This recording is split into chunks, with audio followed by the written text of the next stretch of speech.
പുതിയൊരു ചോദ്യവുമായിട്ടാണ്.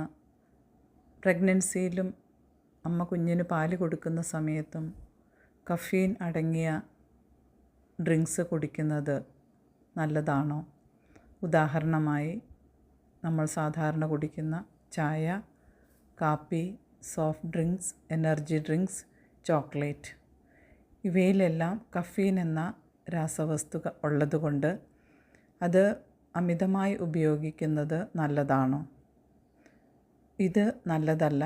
പ്രഗ്നൻസിയിലും അമ്മ കുഞ്ഞിന് പാലൂട്ടുന്ന നാളുകളിലും ഈ കഫീൻ അമിതമായ അളവിൽ കുഞ്ഞിൻ്റെ ശരീരത്തിൽ കലർന്നാൽ കുഞ്ഞിനത് മെറ്റബോളൈസ് ചെയ്യുവാനുള്ള കഴിവ് ഇല്ല. അതുപോലെ തന്നെ കുഞ്ഞിൻ്റെ ഉറക്കത്തെയും അത് ബാധിക്കുകയും കുഞ്ഞിൻ്റെ ശരീരത്തിൻ്റെയും വളർച്ചയെയും മുന്നോട്ടുള്ള വളർച്ചയുടെ എല്ലാ വശങ്ങളിലും അതിനെ ബാധിക്കുവാനുള്ള സാധ്യതയുണ്ട്.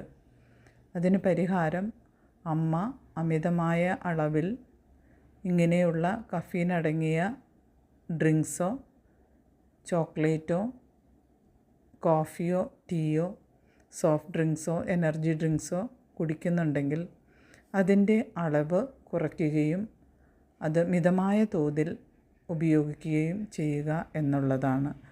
അമ്മയ്ക്കും കുഞ്ഞിനും ആരോഗ്യത്തിന് ഉത്തമവും അതാണ്.